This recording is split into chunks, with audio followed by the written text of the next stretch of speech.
O testemunho de uma mulher. Na verdade, ela falava em nome de outra que por segurança não podia mostrar o rosto.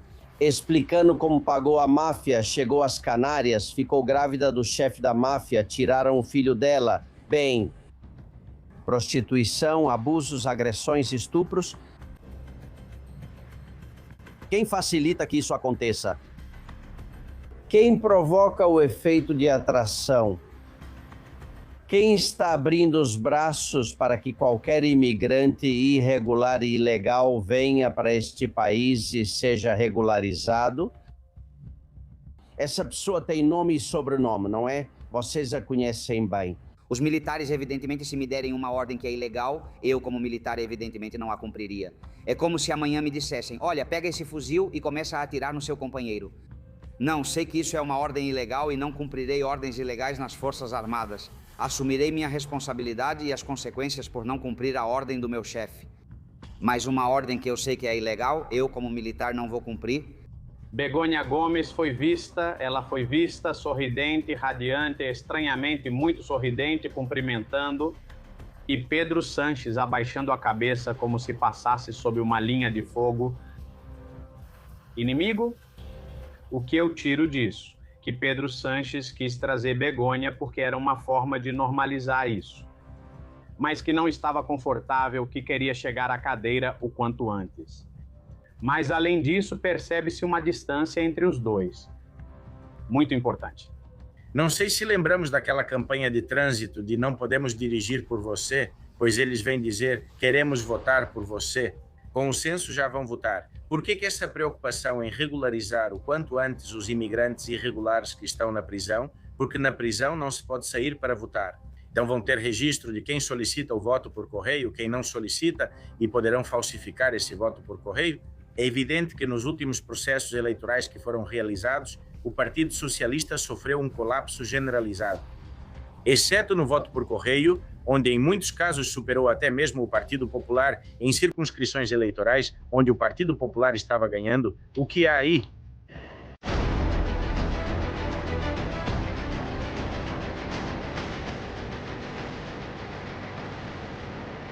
Castillón Confidencial, de Alberto Castillón.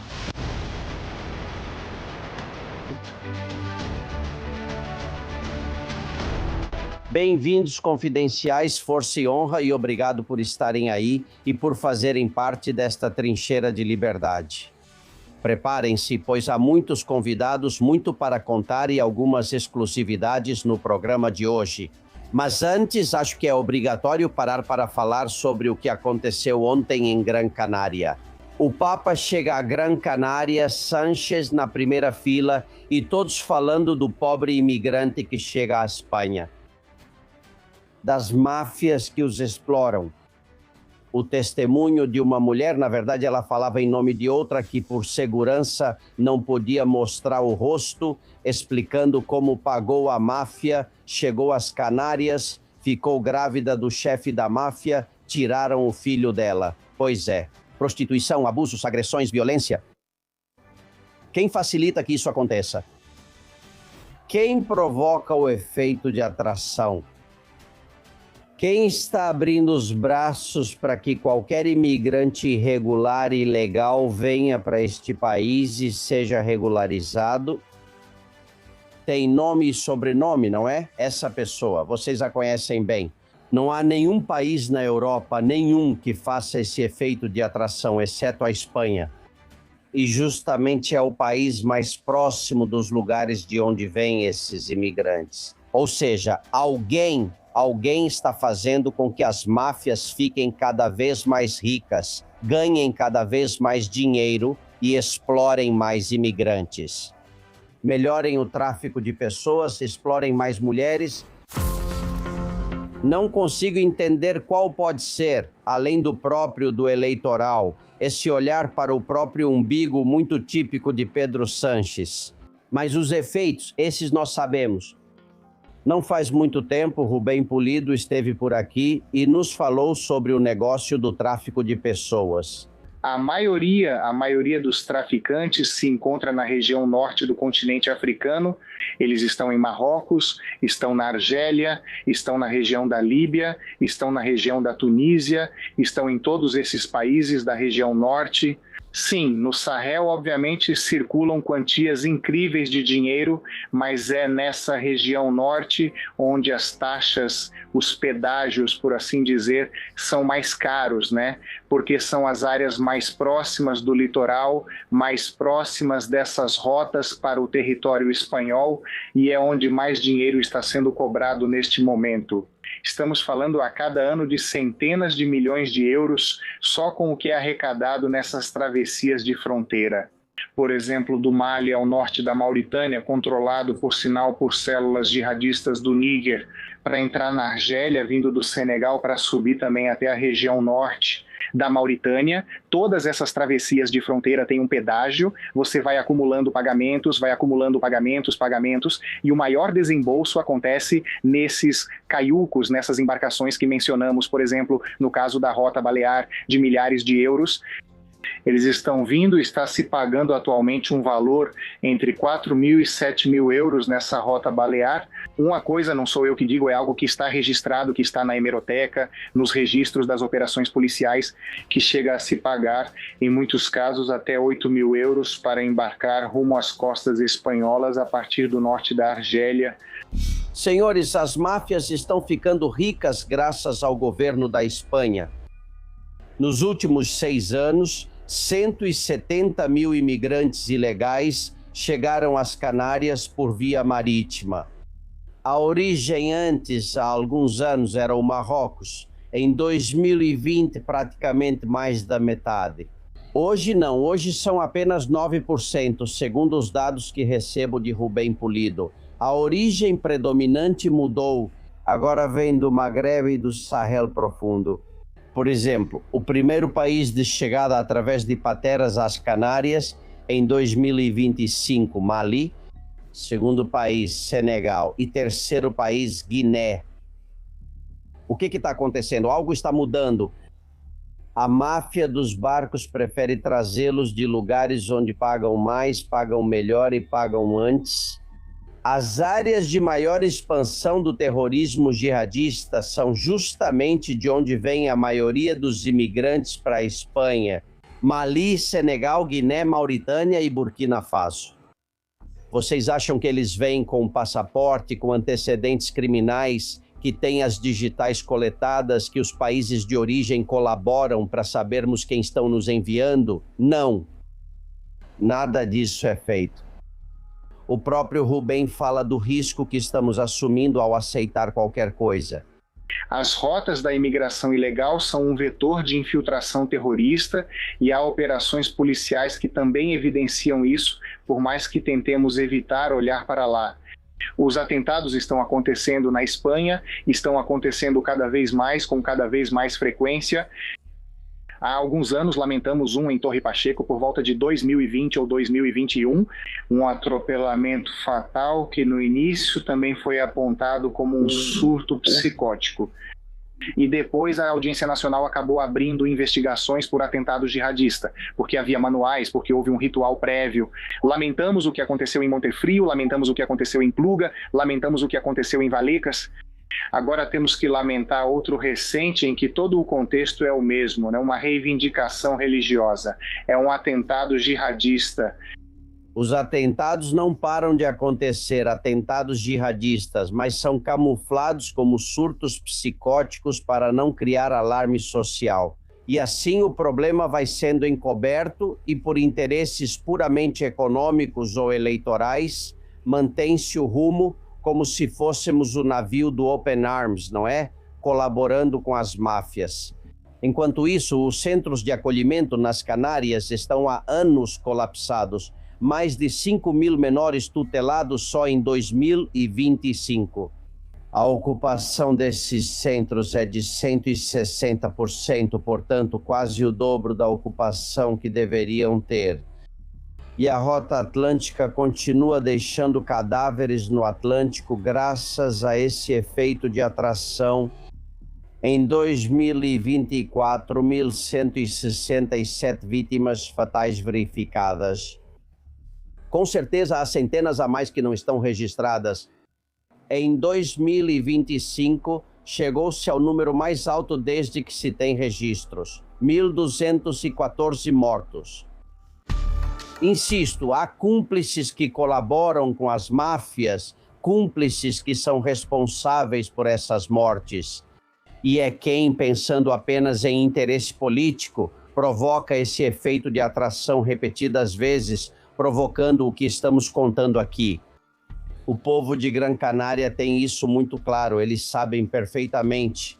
Ontem, quando Sanches se aproximou do porto, imediatamente os moradores lembraram do que Sanches fez durante a pandemia. Sim, como em toda a Espanha, ele se esqueceu deles. Mas o que não entendemos é como o Pedro Sanches tem a cara de pau de vir aqui e aparece aqui só para tirar foto. Quando ele nos deixou abandonados durante a pandemia com 3, 4 mil imigrantes, jogados ali no cais, amontoados com urina, com fezes, sem comida, debaixo do sol. Foi coisa de louco e um verdadeiro filme de terror. É bom que de vez em quando alguma voz livre diga a verdade. É isso que a maioria dos canários pensa quando vê Sanches por perto. Mas é preciso controlar, limitar o espaço para que esse grito não chegue aos ouvidos dele, não é? Na Espanha, somos tão educados que suportamos um cúmplice de muitos crimes para não ficar mal diante do Papa. Inclusive, há padres que gostam muito de Sanches. Curioso ele. O presidente que destruiu mais cruzes, que está destruindo o Vale dos Caídos. Aquele que diz, eu sou ateu. Aquele que, quando morrem 400 na Dana de Valência, nem sequer faz um funeral religioso. Teve que fazer um laico. E claro, ele, se não fosse assim, não iria. Ou em Adamus, outro funeral ao qual ele nem sequer compareceu após o acidente. Bem, apesar disso, há padres que o amam loucamente. Vejam, essa cena aconteceu na Sagrada Família de Barcelona.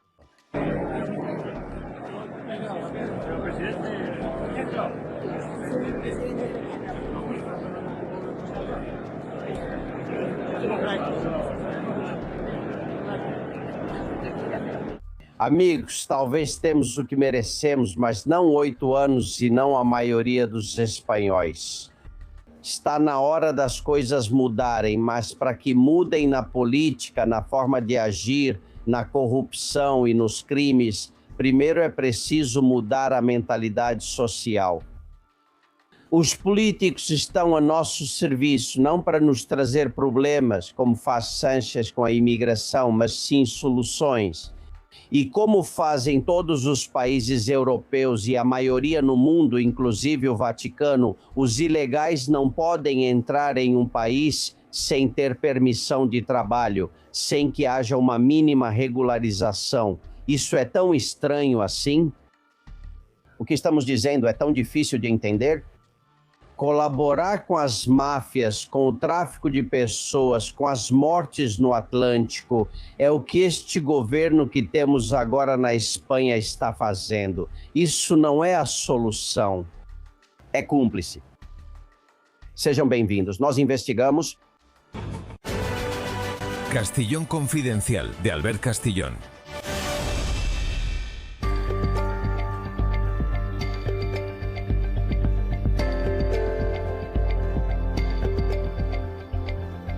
Amigos, amanhã ao meio-dia, em frente ao Congresso, vocês sabem que tem uma pracinha bem grande ali.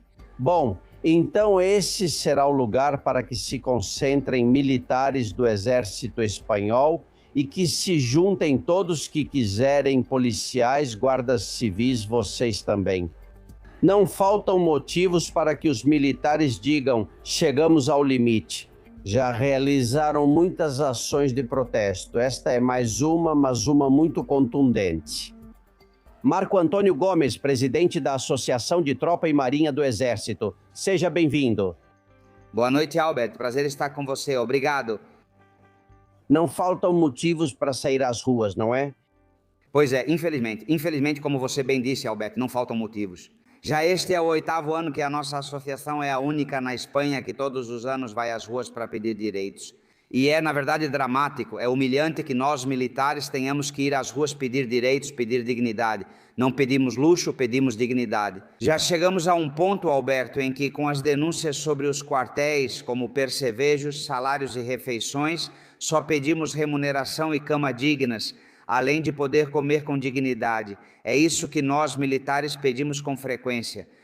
O problema é que o Ministério está preocupado com outras questões, evidentemente, e a última coisa em que pensa é no pessoal das Forças Armadas. Então, nossa associação deixou isso muito claro, temos um mandato de todos os nossos associados e no dia 13 estaremos nas ruas e estaremos na praça em frente ao Congresso. E como você disse, estão convidados todos os militares da Espanha, cidadãos, apoiadores, policiais e guardas, pois compartilhamos profissão de risco, salário, conciliação familiar, temporariedade aos 45 anos, enfim, tudo une um exército que está a serviço do cidadão, a serviço de vocês. Albert, porque nós somos servidores públicos e vamos estar onde e quando for necessário, como já aconteceu antes com o antavírus, com os incêndios em Múrcia, enfim. É que é uma lista interminável. Embora, como eu, muitos militares não esqueçam que tiveram que ir sem uniforme e às escondidas ajudar, por exemplo, nas inundações de Valência. Há coisas como essa que eu nunca vou perdoar para Margarita Robles na vida. Essa animosidade existe no Exército? Olha, a verdade é que as Forças Armadas, nós militares, estamos muito chateados com tudo o que aconteceu. Por quê? Porque somos filhos dos cidadãos, somos filhos de pecuaristas, de pedreiros, de médicos, somos filhos de qualquer profissão. Então, quando você vê o que aconteceu em Ladana de Valência, quando você vê o que aconteceu nos incêndios, e nós, como associação, recebemos as ligações dos nossos companheiros desesperados, porque me diziam: olha, Marcos, está pegando fogo na fazenda do meu avô em Cáceres, e eu estou aqui de braços cruzados quando poderia estar lá apagando o fogo. Companheiros de Valência choravam porque não conseguiam contato com um familiar desaparecido nas inundações e estavam parados no quartel. Então tudo isso doeu muito em nós, militares. E olha, nós somos militares e evidentemente recebemos ordens e vamos continuar recebendo e vamos agir de acordo com as ordens. Mas claro, quando tudo isso acontece no seu próprio país, com seus cidadãos e ainda mais perto com seus familiares, isso é algo que um militar não vai esquecer. Não pode esquecer porque foi atingido diretamente, né? Ir e ver como estão tirando cadáveres na pandemia no Palácio de Gelo dos seus concidadãos. Isso dói muito quando, além disso, você é a melhor ferramenta e a ferramenta mais eficaz para ajudar a população e o seu país. Então, ficar no quartel de braços cruzados dói muito porque, claro, foge ao entendimento de muitos militares que está no nosso DNA, ajudar, sair, arriscar a vida. Foi muito complicado e, como você disse, ficará na memória de milhares de militares que passaram por momentos difíceis. Não podemos esquecer a barbaridade e a ordem terrível de Margarita Robles que provocou mortes. Entendo que foi por ordens superiores, mas também o que estamos vivendo nesses dias. A Guarda Civil, que é um corpo militar, recebe ordens do DAO, do chefe supremo, dizendo para fazerem vista grossa no caso do irmão de Sanches, para não investigarem alguns e-mails do presidente. Isso está acontecendo no Exército? Temos a contaminação da política nos altos comandos? Como você sabe, Alberto, não podemos nos envolver em assuntos políticos. Sim, posso dizer que a Guarda Civil e nós estamos muito magoados com algo que nos une, inclusive a Polícia Nacional, a questão da profissão de risco. Aí nós, evidentemente, estamos muito surpresos e muito magoados porque não sabemos o que o Ministério está fazendo. Diz que há um projeto, documentos e que vai se reunir com o Ministério. Isso afeta a Polícia Nacional, a Guarda Civil e o Exército. O que o governo está fazendo? Não sabemos se estão só adiando ou ganhando tempo. Por que não convocam os principais envolvidos para sermos reconhecidos como profissão de risco e nos entregam um documento? Não responde a esse pedido por escrito, Albert, que fizemos, dizendo que queremos o projeto, que queremos participar, que já solicitamos. Um partido político, o Partido Popular, solicitou claramente uma comissão temporária de trabalho no Senado. Então, quando vemos que o Ministério não age, não nos chama e não toma atitude, sendo nós os legítimos representantes dos militares, perguntamos o que está acontecendo.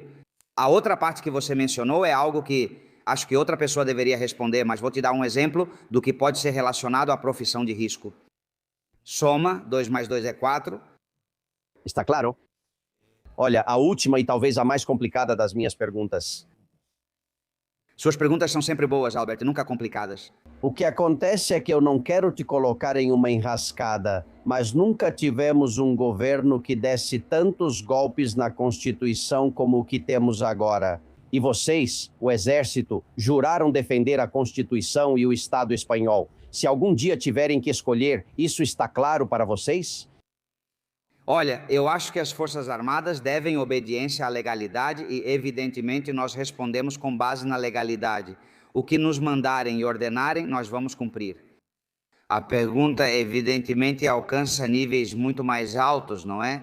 Que são as que devem receber as ordens que viriam do governo, do Ministério da Defesa, de onde coubesse dá-las, não é?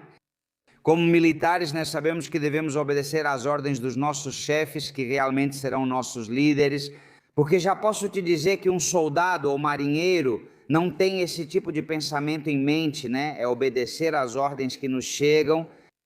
Então, uma pergunta complicada, difícil, nós como associação... Mas, Marco Antônio, acho que você me entende perfeitamente. Ou seja, se te derem uma ordem ilegal, você vai cumprir do mesmo jeito ou não? Cara, não, veja, os militares, evidentemente, se me derem uma ordem que é ilegal, eu, evidentemente, como militar, não a cumpriria. Se amanhã me dissessem para pegar um fuzil e atirar em um companheiro, eu saberia que é uma ordem ilegal. Dentro das Forças Armadas, não cumpriria ordens ilegais. Assumirei minha responsabilidade e as consequências por não cumprir a ordem direta do meu chefe, mas sendo ilegal, como militar, não vou obedecer. Não faria sentido dizer, estamos numa parede de escalada e alguém mandar, empurre seu companheiro para baixo.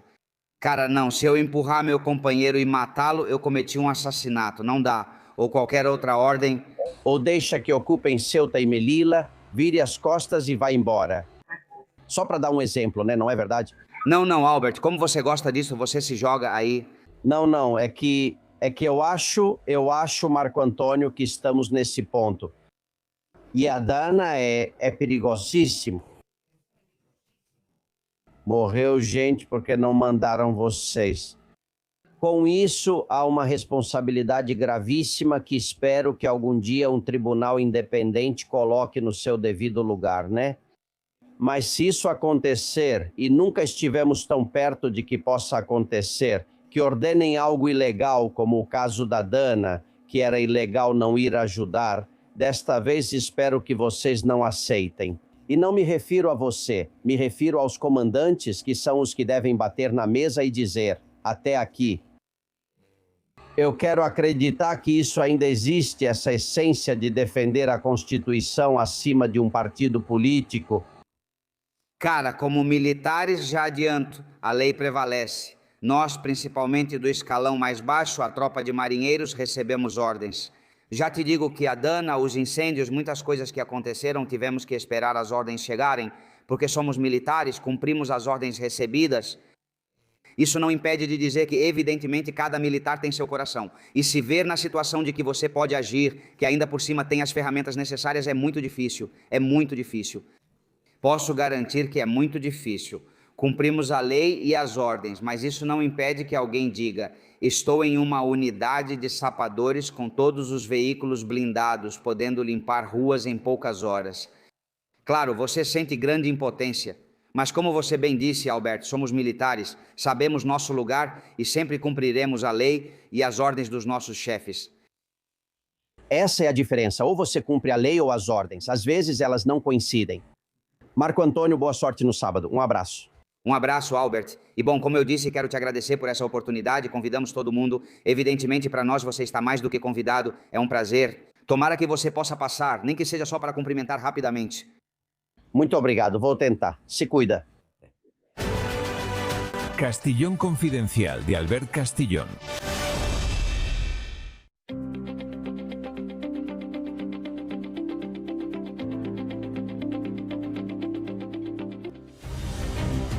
Senhores, ontem lançamos uma notícia de última hora que chegou à redação e dizia que Gustavo Petro havia sido suspenso da presidência da Colômbia.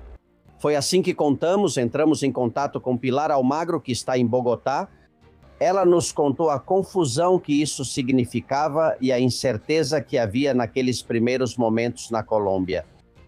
Hoje posso contar mais. E nada é o que parece. Quero agradecer a Cláudia, uma colombiana de confiança que vive na Espanha, por nos explicar direitinho o que aconteceu aqui. Olhem, a mulher dessa comissão que disse que Petro já não era mais presidente de forma cautelar, até que terminasse o segundo turno, é a senhora Arrizabalaga, que por acaso foi casada com um senador, mão direita de Petro, e que parece que o que ela fez foi um favor para o Petro, tentou fazer um favor para ele. Sabe aquela coisa do autogolpe? Isso lembra o que para vocês? Muito típico da esquerda. Não foi registrada essa eliminação de Petro como presidente da Colômbia no Senado, que é quem tem a última palavra. E ela definiu a história como um e-mail que eu me precipitei. Ela até se retratou do que disse. Isso é um autogolpe. Querem passar a sensação de que Gustavo Petro é uma vítima. Por quê? Porque o candidato, que é Cepeda, e o segundo turno é no dia 21, Cepeda fala muito mal, é muito tímido, está perdendo. Toda vez que faz um comício, perde para Della Espriella, que arrasa. E eles tiveram a ideia. Vamos ver se com a pena, a vitimização, conseguem mais algum voto. Motivos para que Gustavo Petro seja tirado da presidência por fazer coisas ilegais todos os dias. Um exemplo, em plena campanha, ele disse isso. Se eles vencerem, estarei eu nas ruas me arriscando de novo com meu povo, de novo para defender a justiça social, a democracia do povo, o poder da população, as conquistas alcançadas com tanto esforço. Pois isso e um golpe de Estado é a mesma coisa. Ou seja, se meu inimigo vencer nas urnas, eu vou sair às ruas, porque isso da justiça social deve prevalecer. Bom, Gustavo Petro continua no poder, não deem ouvidos, ele não saiu, é uma estratégia, um autogolpe. E querido Roberto Crobu, psicólogo, youtuber, eu continuo sentindo muito medo desse homem, como você está? Petro, sim, Petro é daqueles que quando... Olá, bom, antes de tudo, oi, Alberto. Olá, olá, olá. Eu estava te ouvindo. E veja só, essa coisa do Petro, eu vejo mesmo, estou vivendo isso porque minha parceira é colombiana. Então, e eu sei que Della Espriella vai arrasar. Tomara que ele consiga. Há colombianos que, para você ter uma ideia, há colombianos que na Espanha jamais votariam no Vox, mas que tem claríssimo que na Colômbia vão votar no Della Espriella. Veja só.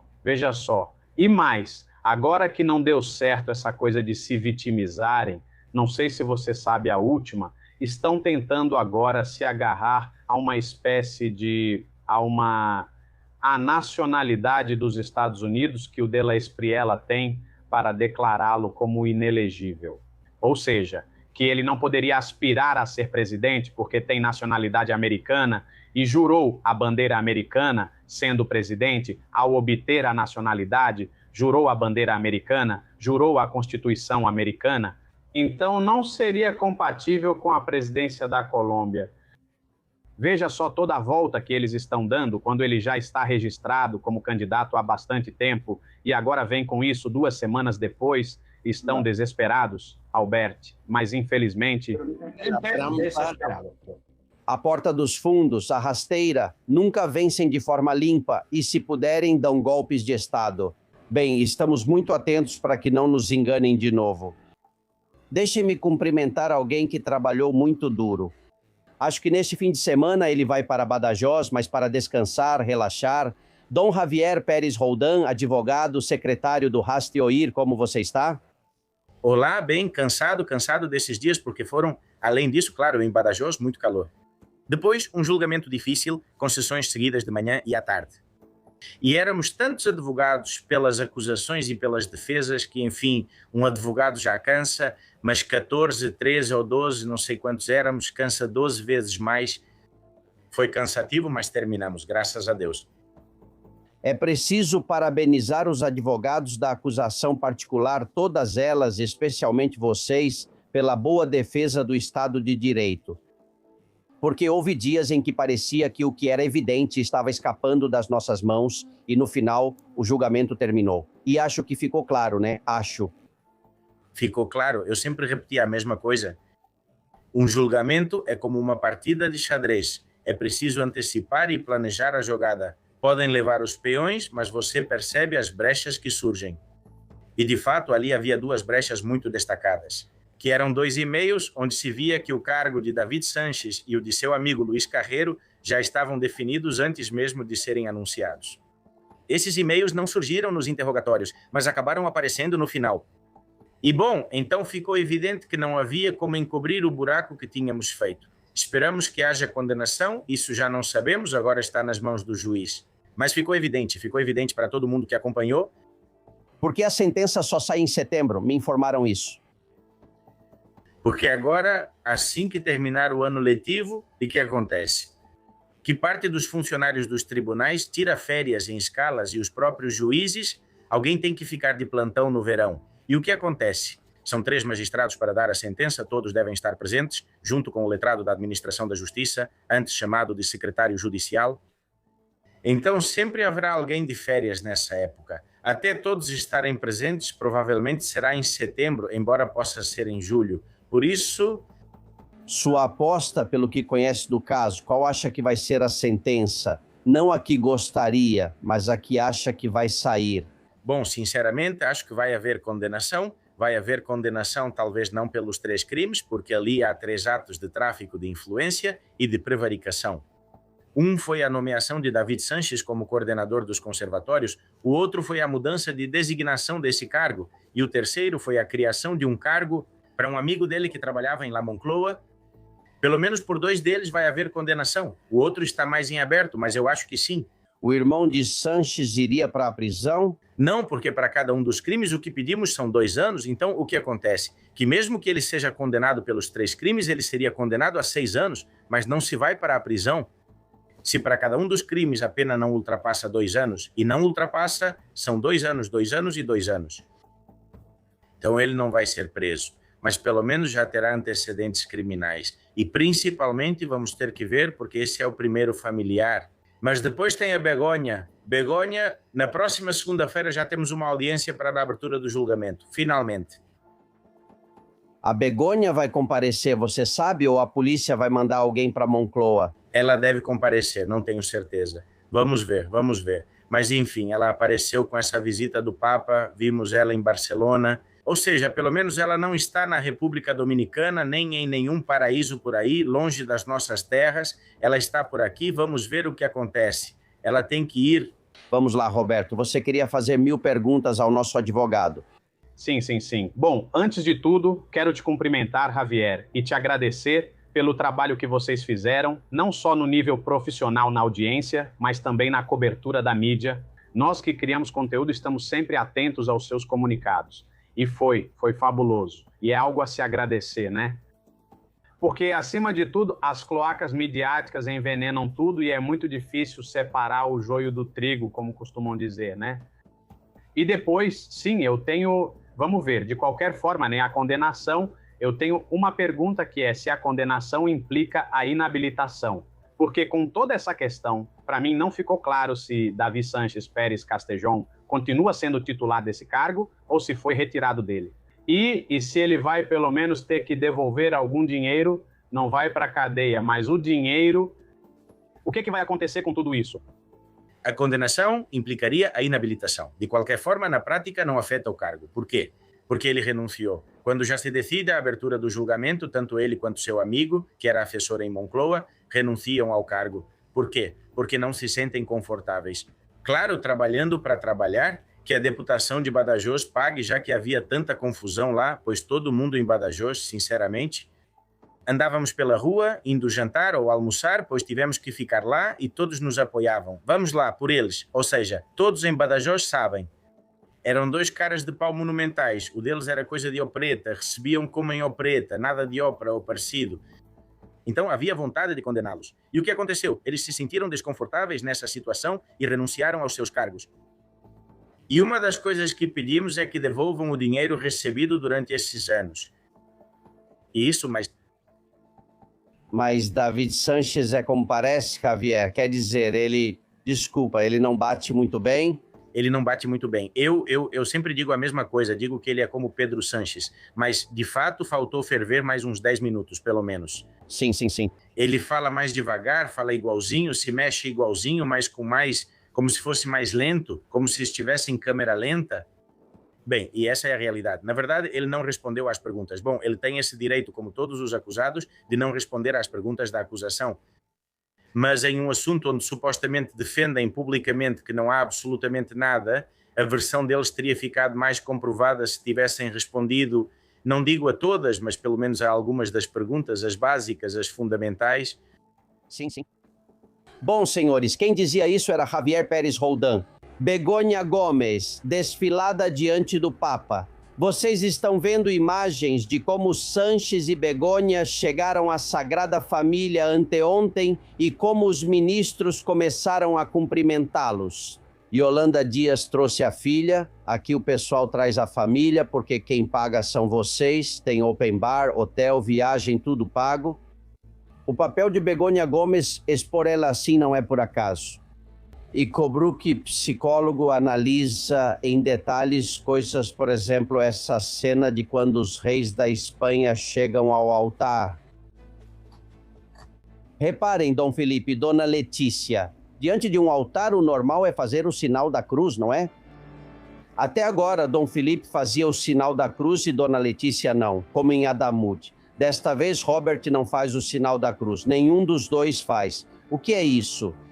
Aqui temos uma mudança de tendência e é super interessante. Olha, primeiro, eles não são obrigados a fazer isso. A reverência é o normal, certo? Ou seja, o que é obrigatório. Agora, é verdade que o rei, e ele mostrou isso justamente no que você comentou, não é? No funeral de Huelva para as vítimas de Adamud, o rei costuma fazer o sinal da cruz, costuma se benzer diante do altar. E, de fato, depois do funeral de Huelva, muitos de nós comentamos sobre isso, porque ele fez isso e ela não.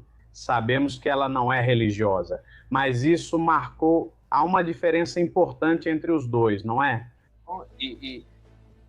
E vê-los desta vez, que o rei renuncia a fazer o sinal da cruz para se adaptar ao padrão da rainha. Quando deveria ser a rainha, bom, a consorte, melhor dizendo, quem deveria se adaptar ao padrão do rei, porque o rei é ele, não é? Pois a verdade é que isso me fez pensar muito, não é? Como um rei que abaixa seu padrão para estar no nível da plebeia. Mas, além disso, tem outra coisa. Ele introduziu um gesto artificial. Eu diria que é mais Agenda 2030, que é um gesto que não entra em nenhum protocolo. E diante do altar, colocar a mão no peito, tipo como se fosse o hino nacional dos Estados Unidos, né? Dá para ver nas imagens. Em vez de fazer o sinal da cruz, parece que ele finge fazer o sinal da cruz. E, no entanto, a mão dele vai para o peito. Como se esse gesto fosse um gesto compensatório de algo que ele deixou de fazer. Vamos ver. Sinceramente... Javier é católico, praticante, eu sei disso. O senhor já viu fazer esse gesto de ouvir um hino? É obrigatório ou não para um católico? Eu sempre faço isso, mas talvez eu não devesse fazer. Não é obrigatório no catolicismo fazer o sinal da cruz quando se está diante do altar. O que é que se deve fazer? Exato, de fato, o lógico é fazer o sinal da cruz, e se não, bom, então um sinal de respeito para quem não é católico, abaixando a cabeça. Mas, claro, fazer um sinal de respeito e não fazer o sinal da cruz é sinal de que está reconhecendo que não é católico. Então, é um pouco uma contradição com seus atos anteriores, porque antes ele fazia isso. O que aconteceu?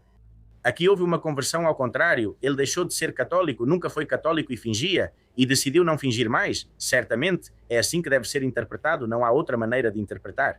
O Papa vem, bom, tudo bem que o Papa pode visitar um país onde, bom, os principais políticos não sejam católicos, eles vão recebê-lo como figura de Estado, como chefe de Estado. Mas aqui parece que havia algo mais. e todo o governo socialista em peso, com todas as suas famílias também, como para, tipo Julián, quando se orgulham da perseguição ao catolicismo, porque eles se orgulham disso. Todos sabemos o que estão fazendo com a Cruz do Vale, o que estão fazendo com a educação, o que estão fazendo em todas as áreas. Sinceramente, eles querem criar um país de loucos, pois não sabemos como julgá-los ou agir. É uma insegurança constante. Ouça, Silvia, é confidencial e ela fala sobre a justiça divina. Estou assistindo pela televisão a missa na Sagrada Família, na minha cidade, e isso é justiça divina. Ver o Pedro Sanches, a esposa dele, o Trollanius, o Oscar Gutan.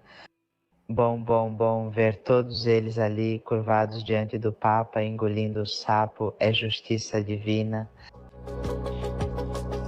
Claro, é que eles sempre se gabaram do ateísmo deles e mais, por que a Begônia Gomes tem que ser levada para esse evento? E eu te pergunto, Robert, por que ela caminhava 1 metro atrás do marido? Os reis iam de braço dado quando andavam pela basílica. Muito bem, Alberto. Notei que você estava atento e percebeu muitos detalhes importantes. Alguns programas, estou atento ao que você diz.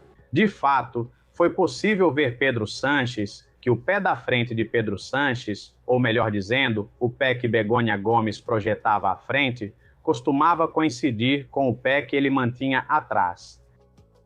Pedro Sanches. E Pedro Sanches, durante todo o passeio, aliás, uma entrada, a de Pedro Sanches, assim como a do rei, que é o chefe de Estado. E eu não sei isso em protocolo, mas me parece como se Pedro Sanches estivesse se elevando à condição de chefe de Estado, tendo as mesmas condições, não é?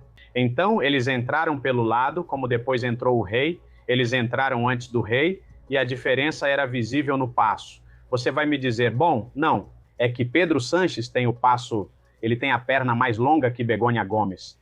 Talvez ele até seja mais nervoso, mas é a primeira vez. Olha, Sanches tem a perna mais longa, Begônia tem a mão mais longa, não tenha dúvida. É curioso porque normalmente dizem que as mentiras têm perna curta por causa do Pinóquio, mas aqui isso não funciona. Mas o curioso é que, veja, o que eu posso destacar é que não é a primeira vez que isso acontece, já vimos isso em mais de uma ocasião. Mas Pedro Sanches estava com o maxilar travado, olhando para baixo, olhando para cima, tentando não estabelecer contato visual com ninguém. Ninguém os aplaudiu, mas os reis sim foram aplaudidos. Os reis realmente estavam estabelecendo contato visual com todo mundo e sorrindo. Begônia Gomes ela foi vista sorridente, radiante, estranhamente muito sorridente, acenando, e Pedro Sanches abaixando a cabeça, quase como se estivesse passando por baixo de uma linha de fogo inimigo. O que eu tiro disso? Que Pedro Sanches quis trazer Begônia porque era uma forma de normalizar isso, mas que não estava confortável, que queria chegar à cadeira o quanto antes. Mas, além disso, percebe-se uma distância muito importante entre os dois. Considero isso, no fim, um gesto de soberba de Pedro Sanches. Ter Begônia Gomes ao lado, mas não tê-la, caminhar com ela, mas não tê-la ao lado.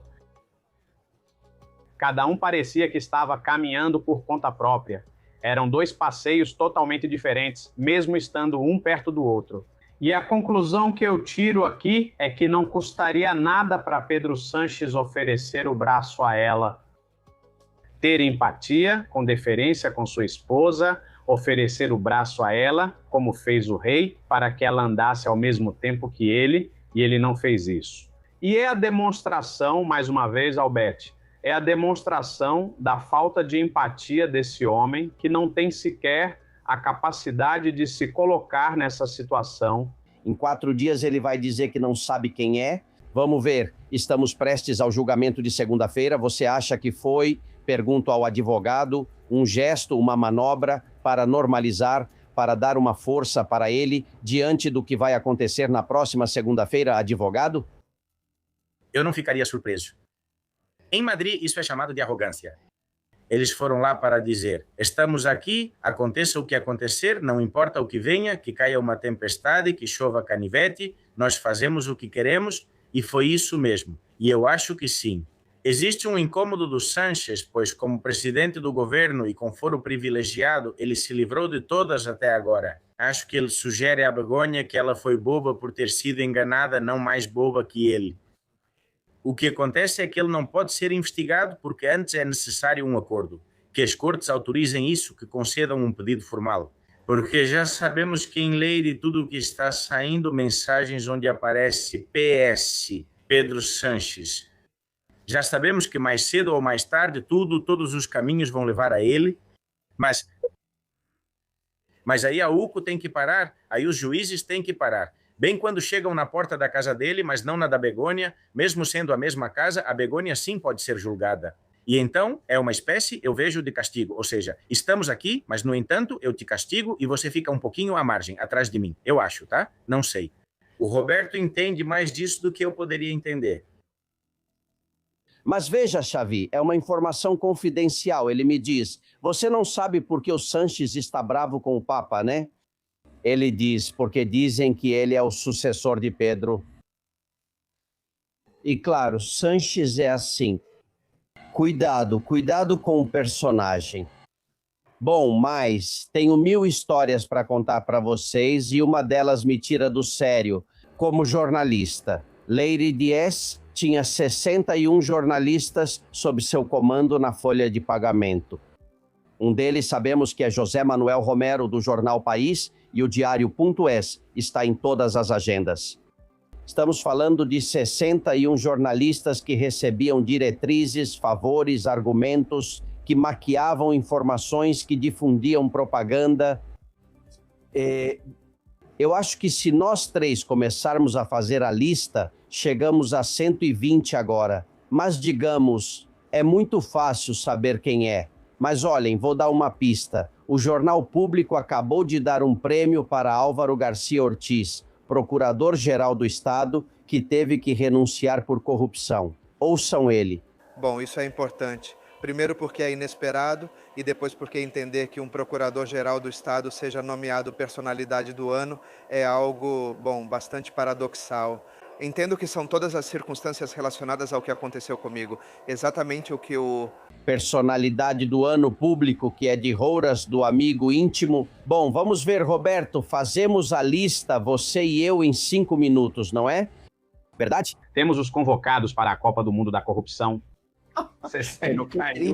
Que mal está a nossa profissão. E eu lhe pergunto, advogado, o senhor poderia fazer essa lista também com promotores e juízes? Eu acho que sim, eu acho que todos nós poderíamos acertar. Aliás, quando nós, meses atrás, quando começou o caso da Leyre em um juizado de distribuição por uma queixa do Astuide, eu sempre dizia, se esse caso fosse até o fim, os que apareceriam, entre outros, são jornalistas. Por quê? Porque a campanha de Leyre visava desmoralizar certos juízes, promotores e a UCO.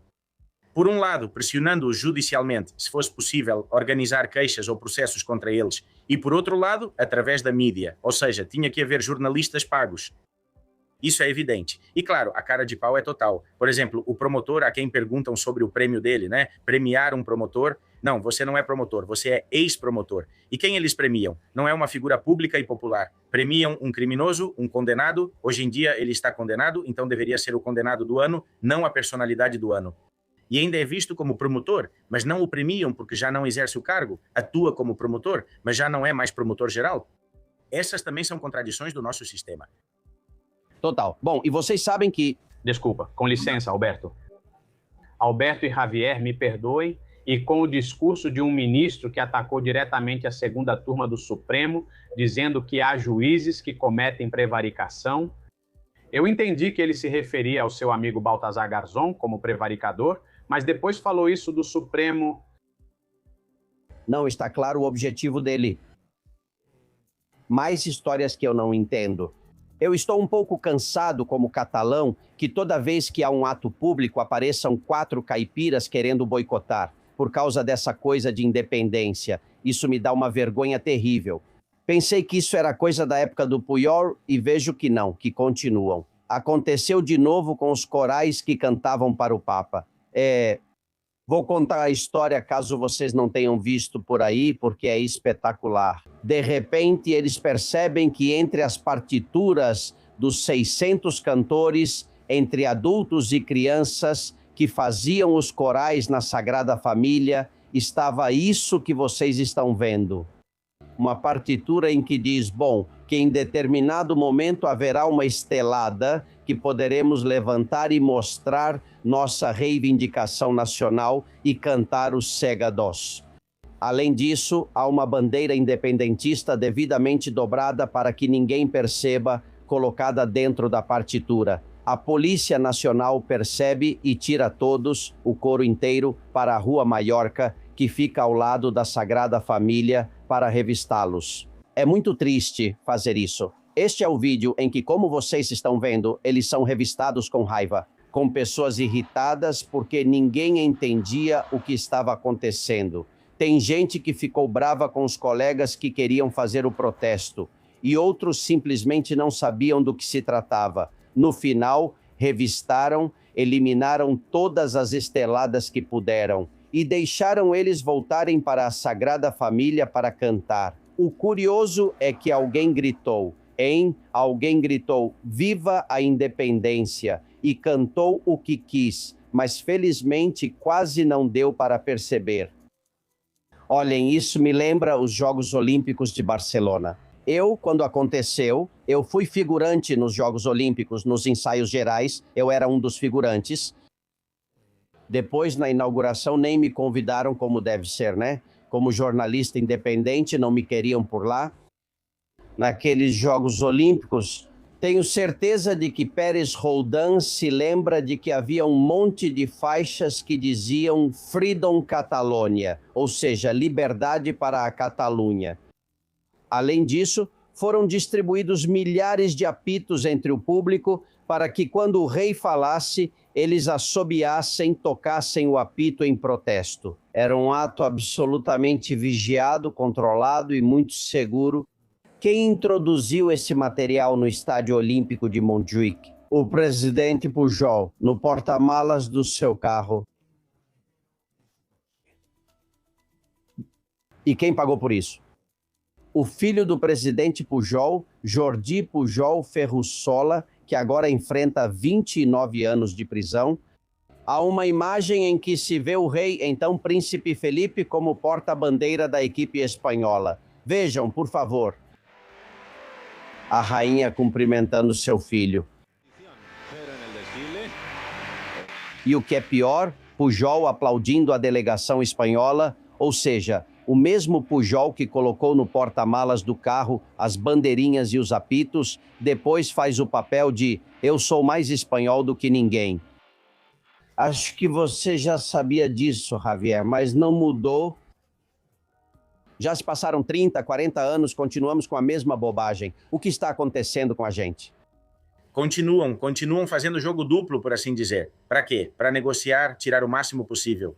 E o triste, infelizmente, é que, sinceramente, sendo grandiosa a cultura catalã, a língua catalã, como politizaram tudo e instrumentalizaram tudo o que fazem é alimentar parte dos espanhóis, cada vez tem mais implicância ou odeiam algo que não deveriam odiar, porque é tão espanhol, o sentimento espanhol.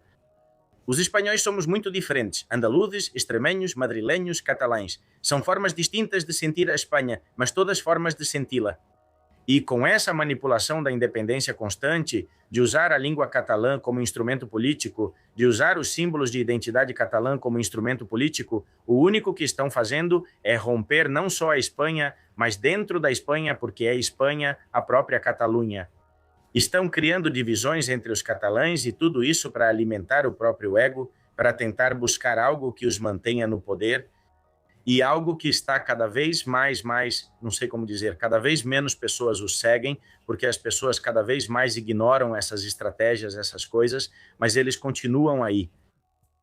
Bom, tem gente que chegou a ter aversão ao idioma por causa desse negócio de que te multam se você não rotula, se não fala, por causa dos exames, das provas. Roberto, você veio da Itália, se tivesse ido para a Catalunha, teria que conhecer o catalão para poder trabalhar. Sim, mas olha, vejo isso muito próximo de mim, não com a Catalunha, mas com a comunidade valenciana, que depois seguiu mais ou menos esse modelo, não tão exacerbado. mas com o mesmo, e me permitam dizer isso com todo o respeito pelo povo e pelas pessoas, mas é um provincianismo institucionalizado, um bairrismo, quando a Espanha poderia ser como espanhol, você poderia ter uma projeção em nível mundial, mas se fecha em uma língua sectária que só é falada por pouquíssimas pessoas e que te faz pequeno. Eles se acham diferentes, é uma questão de ego, é uma questão de orgulho, mas também é preciso considerar a projeção que isso traz. Fazer parte de uma cultura que é muito mais ampla do que a sua... Ok, você não quer compartilhar nada com essa cultura, mas é verdade que... E eu vejo isso porque, olha, veja bem, eu moro em Múrcia, mas a poucos quilômetros fica a província de Alicante. Sim. E os murcianos que querem talvez estudar para um concurso público em Orihuela ou em Elche, que ficam bem perto, ou seja, dá para ir e voltar de carro, eles têm um obstáculo importante, uma barreira importante, porque na comunidade valenciana, os concursos públicos, você precisa saber valenciano, né? Sim, sim.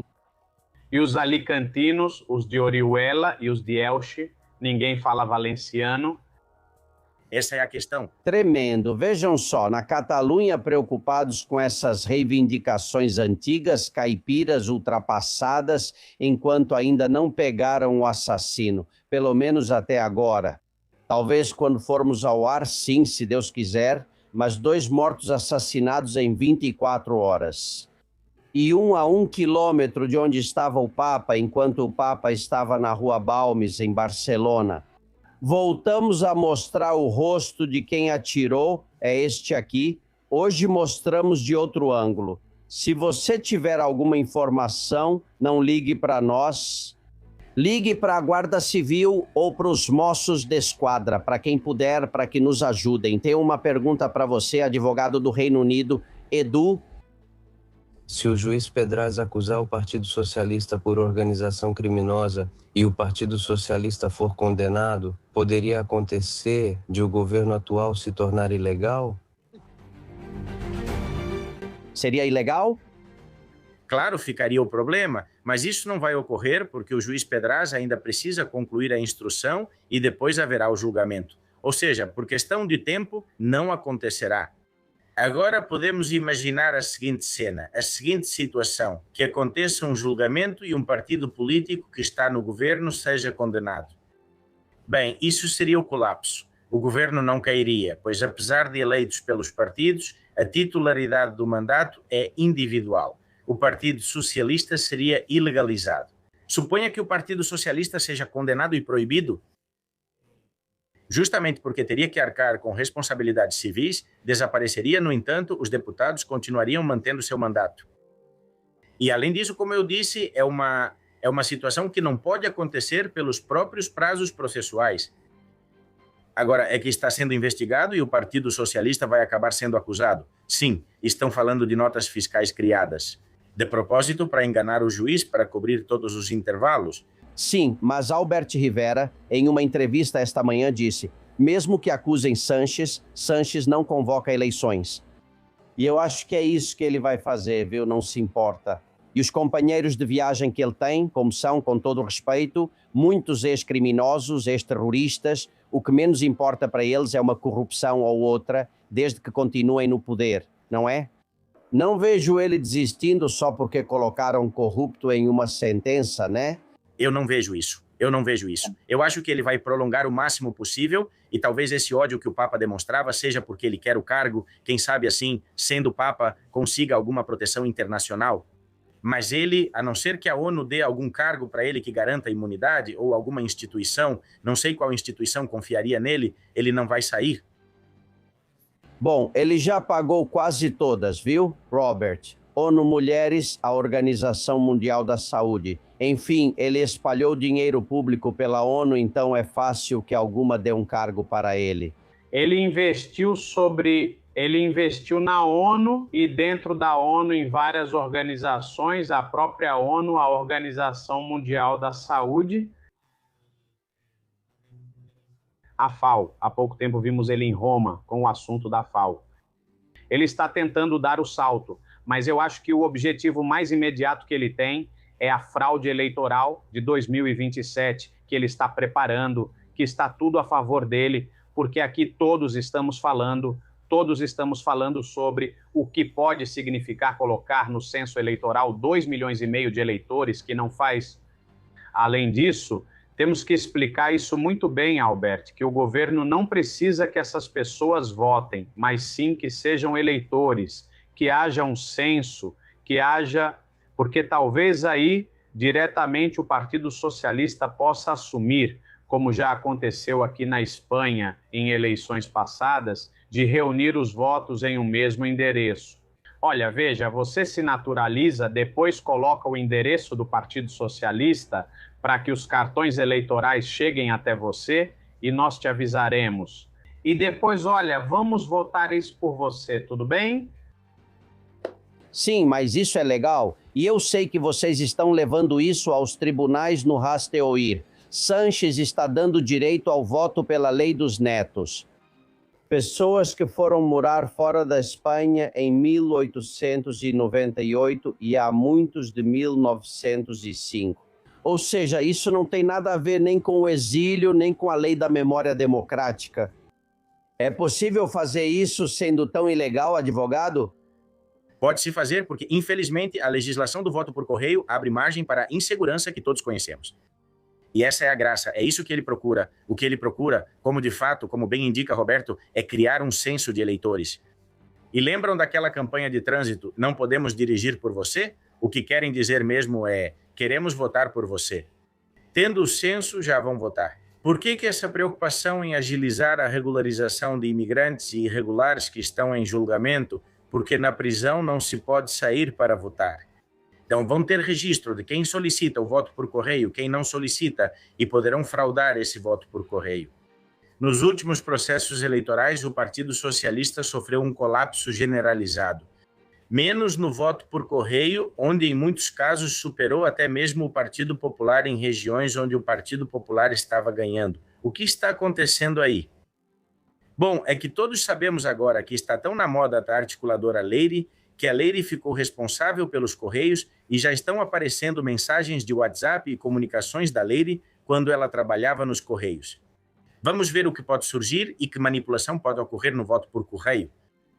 E então, legal? Não é legal? Agora, persegui-los é muito difícil porque é necessário o compromisso, e isso não existe, do Partido Popular e do Vox. O Vox, na época, nas primeiras eleições, eu me lembro, na Andaluzia, lançou o juiz Serrano como candidato, contestou os votos, pediu a recontagem correta. Ficou claro que o voto real não coincidia com o divulgado publicamente, mas depois não seguiram por esse caminho. Também é que isso é muito caro, exige ter pessoas em todas as mesas eleitorais, guardar as atas, depois recorrer pela via contencioso-administrativa, pedir que os envelopes sejam abertos em público, que o juiz responsável os abra. Dá muito trabalho, mas é necessário, porque senão não há garantia de que o voto seja um reflexo real do que as pessoas querem que aconteça. Vamos ver se eles tomam uma atitude. O Vox já começou e já cobramos várias vezes para o Partido Popular fazer igual. Parece que ainda estão viajando na maionese. Sobre o governo, José Ángel Guerreiro, Menezes e Victória... Já faz tempo que eu suspeito que eles não sabem o que fazer com as provas que têm contra o Partido Socialista, porque veem que a investigação vai acabar indo pelo ralo. Miguel Yamas, segundo e também deputado da Guarda Civil, por que não renuncia? Este é o diretor adjunto operacional da Guarda Civil e também é diretor das cloacas, porque também trabalha com elas, por ser corrupto, por atrapalhar as investigações judiciais. O que Mercedes Gonzalez, diretora política da Guarda Civil, nomeada pelo Partido Socialista, ainda espera para renunciar? Eu acho que ZP não vai pisar na cadeia, com toda certeza. Também não vai o irmão de Pedro Sanches. Ele será condenado, mas há menos de 2 anos, portanto não vai para a cadeia. Assim como o Mr. X, o Sr. Felipe continua por aí dando lições de moral. Nunca foi sequer chamado para depor. Assim como M. Rajoy, pois ele está lá no seu cartório de registro de imóveis, tranquilamente, ou igual ao Puyol. Pois eu voto para que todos que votam no Partido Socialista virem autônomos. Eles vão ficar morrendo de medo. Não tem tanta raiva do Nudazara e do Mercadona? Pois que virem autônomos. Não sobrava um.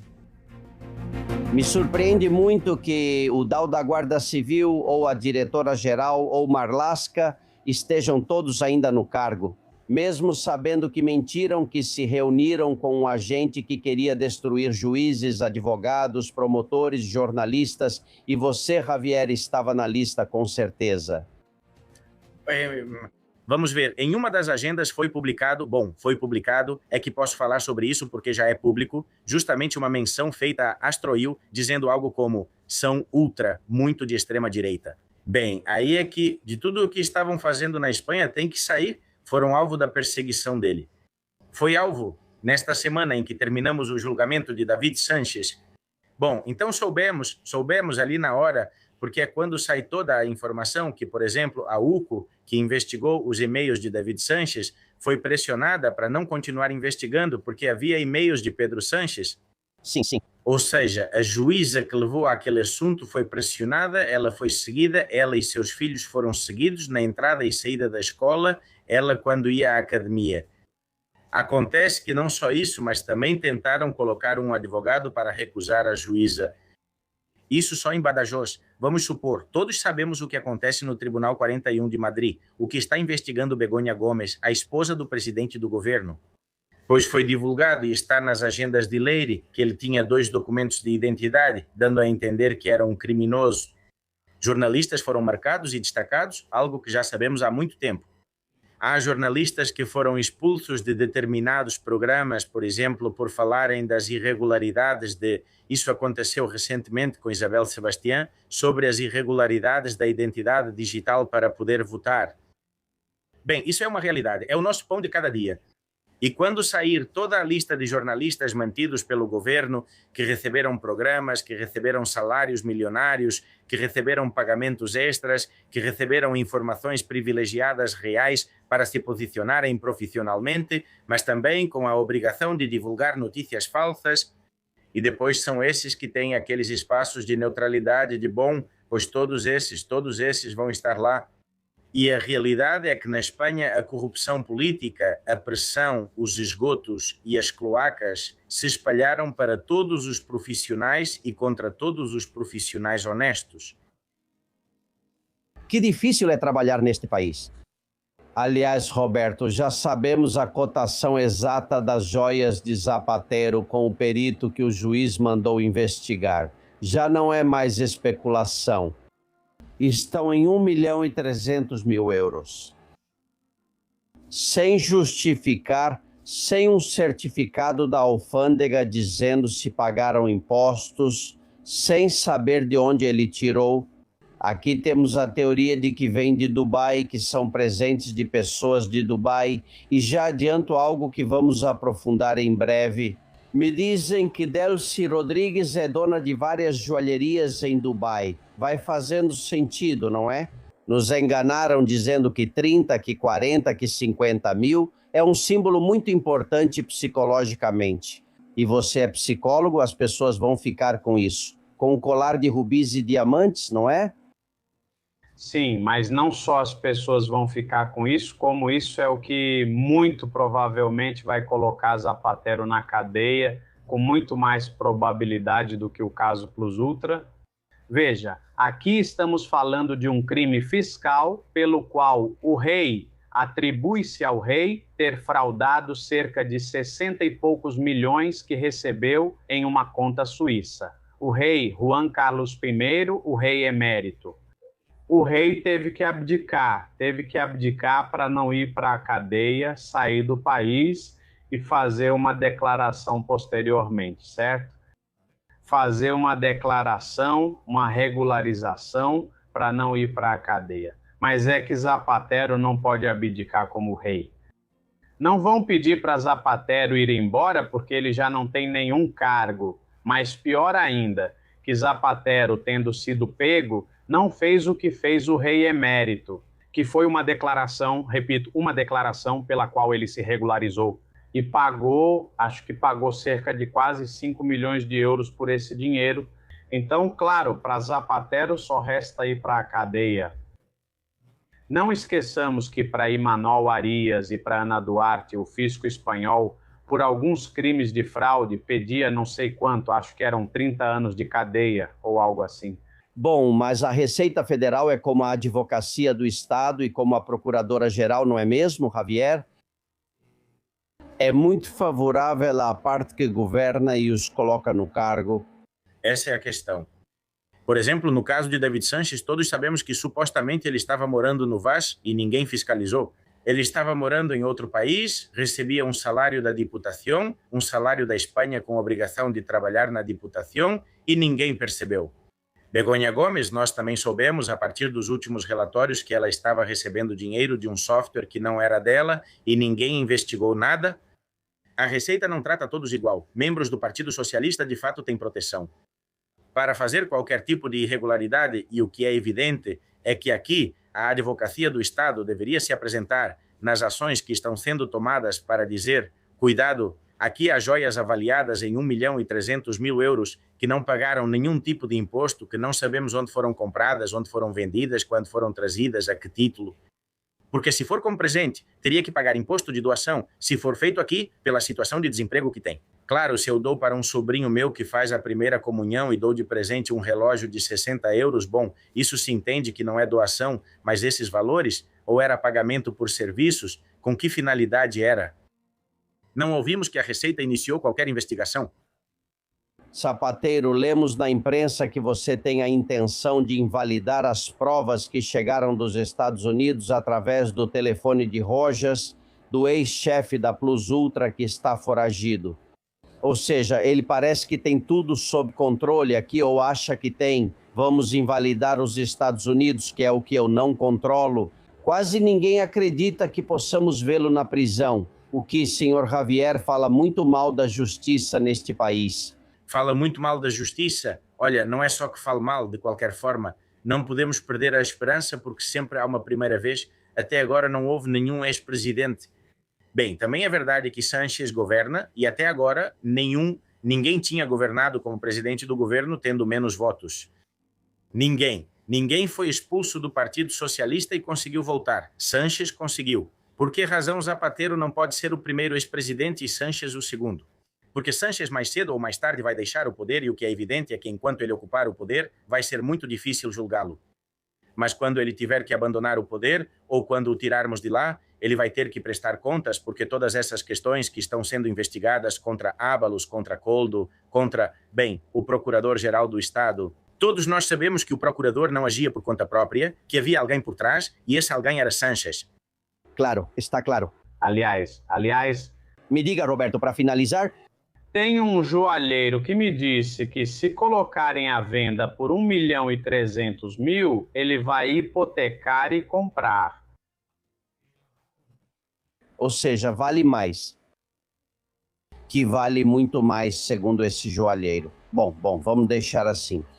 Não vou embora sem perguntar a Javier Pérez Roldan se ele participou de algum evento do Papa, se teve tempo e o que achou da visita do Papa.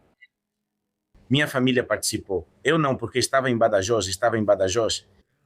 O triste é que justamente quando o Papa veio, o último foi Bento XVI, lembro que estive aqui e minha família participou. Sinceramente, Madrid foi muito bem organizada. Já Barcelona foi um caso diferente. A organização foi boa, apesar da maior politização, mas o Papa se saiu muito bem e foi muito claro em suas mensagens nas cortes. Eu posso compreender que haja pessoas que não sejam católicas, que haja pessoas com outros princípios, mas também precisam admitir que se possa defender aquilo que uma parte importante dos espanhóis defende. Então, que o Papa tenha dito que a vida deve ser protegida em todas as fases, ou seja, desde a fecundação até a morte natural, desde a concepção da própria vida até a morte natural, eu acho que é uma realidade que precisa ser ouvida. E também o fato de ter sido ouvido, o que é muito bom, que é preciso ajudar aqueles que chegam, tudo o que quisermos, mas que as fronteiras também podem ser protegidas, que também existe um direito de proteger as fronteiras.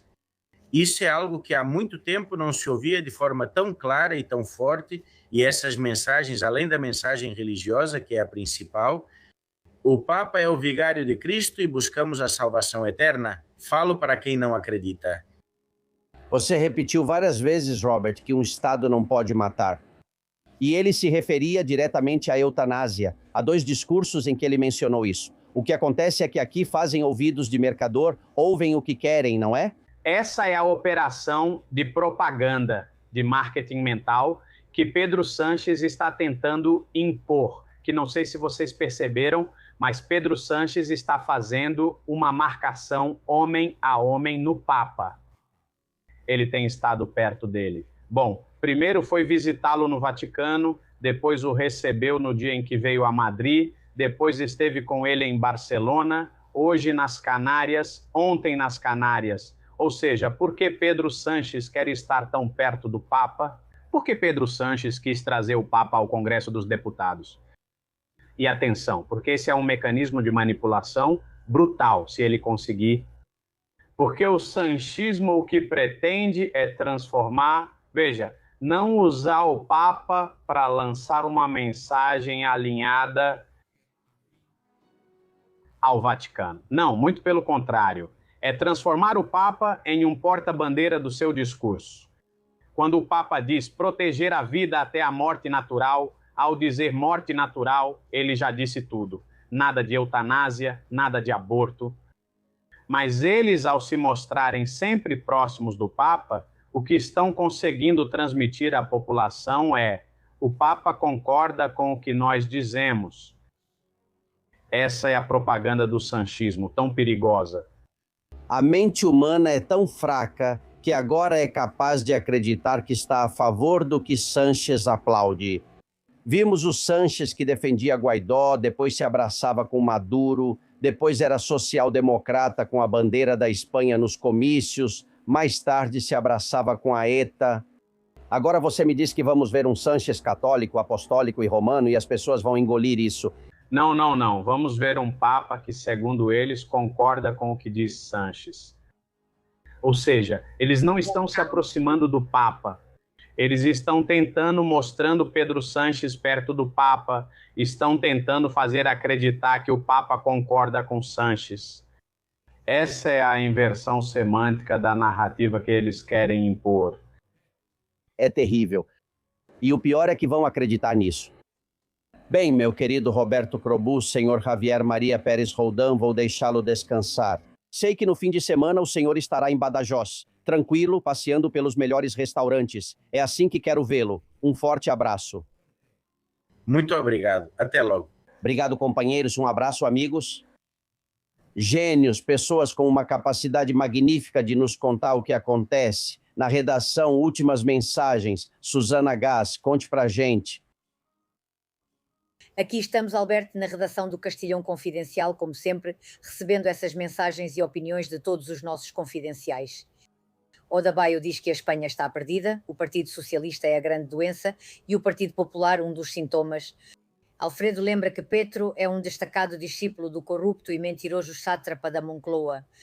Pedro Sanches, não devemos esquecer, ele nos diz: Pedro Pinto afirma que, como na Espanha, pequenos negócios estão caindo rapidamente, quase todos os pontos comerciais sumiram e muitos viraram residências.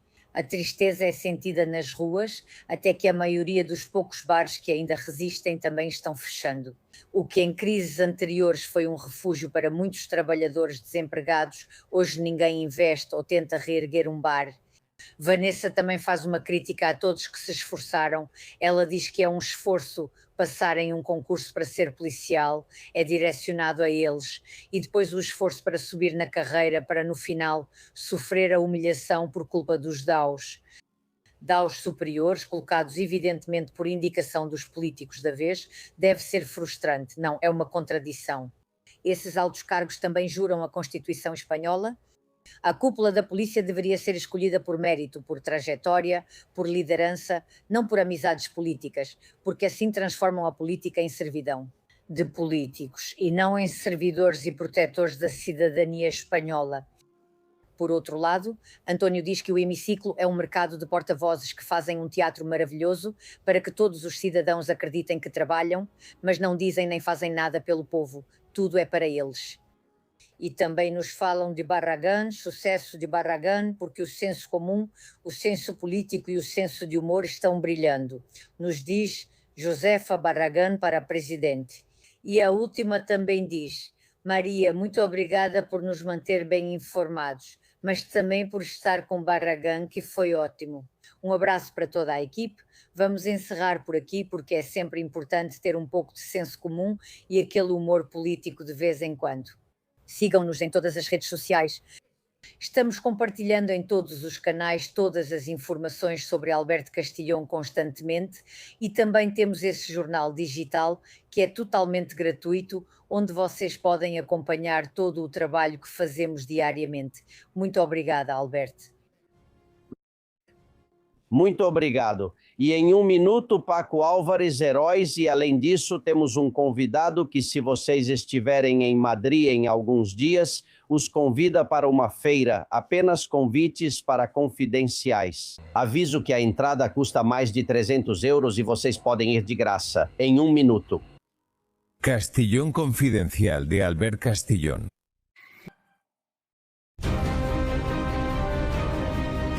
Senhores, no Congresso dos Deputados, o Papa fez um discurso que deu muito o que falar e agradou.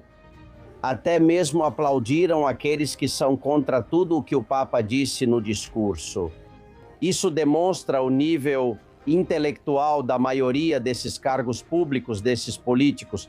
Mas ele falou sobre a escola de Salamanca, e quando ele fez referência à escola de Salamanca, dá para ver como um monte de deputados pega o celular e começa a procurar no Google o que é essa tal de escola de Salamanca, né? Como eu disse, o nível é esse mesmo. Vamos lá, por favor, meu querido Paco Álvares, historiador, seja bem-vindo. Como vai, amigo? Como vai? É um prazer estar aqui com você e todos os confidenciais novamente. E é assim que acontece. Se não nos ensinam as coisas na escola, depois as pessoas não sabem. Não se ensina, não faz parte do programa de ensino habitual. Explique pra gente, sem olhar no celular, o que foi a escola de Salamanca e por que ela foi importante. Olha, quero dizer, só podemos dar uma pincelada, porque senão ficaríamos aqui várias horas falando sobre a escola de Salamanca. A escola de Salamanca é nada mais, nada menos do que a escola de pensamento ocidental mais importante do Renascimento no mundo. E não é porque eu digo, não é porque a Unesco diz, mas porque todos os pensadores desde então disseram isso, especialmente no século passado e no início deste século. A Escola de Salamanca lançou as bases do que é, por exemplo, o direito internacional. Ou seja, chegou a afirmar, e estamos falando do século XVI, que as pessoas tinham direitos inerentes, não importava a raça, a religião ou onde existissem, que todos somos seres humanos e, portanto, merecemos os mesmos direitos. A Escola de Salamanca lançou as bases do que é uma guerra justa e do que não é. A Escola de Salamanca limitou o poder tanto do Papa quanto dos reis, dizendo que eles não podem fazer o que quiserem, que acima de tudo existe uma ética e uma moral que governa todas as pessoas de acordo com os direitos naturais e inerentes ao ser humano, sendo assim também precursores dos direitos do homem. Eles também escreveram sobre o que é, digamos, a origem da economia moderna. E, além disso, eles também fizeram os cálculos para o calendário que temos hoje, porque eles foram falar com o Papa e disseram, vamos ver, o calendário está errado e precisa ser corrigido. E o Papa, no começo, ficou meio assim, mas depois, no final, o calendário foi feito com base, em parte ou em grande parte, nos cálculos que tinham sido feitos na Escola de Salamanca. Ou seja, é algo como, não sei, quero dizer, a nata da nata, Francisco de Vitória e todos os outros, porque, além disso, houve muitos durante pelo menos 3 períodos, primeiro dominicanos, depois jesuítas em Salamanca e em Coimbra. Ou seja, quero dizer, e depois se tornou algo internacional. Sinceramente, e assim, em poucas palavras, o mais importante, o pensamento. A escola de pensamento mais importante do humanismo, etc., etc., bom, na verdade, é a raiz do humanismo mundial do Renascimento. Por isso, claro, não estudamos isso na Espanha. Vai que algum dia a gente se orgulhe de algo que fizemos. É impressionante como nós degeneramos, Paco. Daí para o Congresso... Vou pesquisar a Escola de Salamanca no celular para ver o que é. Sim, senhor. Bom, aqui vocês já sabem que toda sexta-feira colocamos na tribuna deste espaço um herói. Paco nos ajuda a lembrar heróis, a maioria desconhecidos ou pouco se falou sobre eles. Hoje falamos de alguém, sim, muito reconhecido, mas talvez suas aventuras não sejam tão conhecidas, Dom Pedro Ponce de León, porque... É isso mesmo. Veja, com esse nome e sobrenome, parece que falamos de um conquistador, ou seja, Pedro Ponce de León, o descobridor da fonte. Bom, estamos falando de um descobridor e de um conquistador, mas de um tipo diferente, ou seja, de alguém que conquistou algo que parecia impossível no seu século, no século XVI, algo impressionante. Uma pessoa que ensinou crianças surdas a falar, numa época em que se pensava que quem nascia surdo era mudo para sempre. Um verdadeiro herói. Bem, e um monge beneditino, certo? Exatamente. Sim.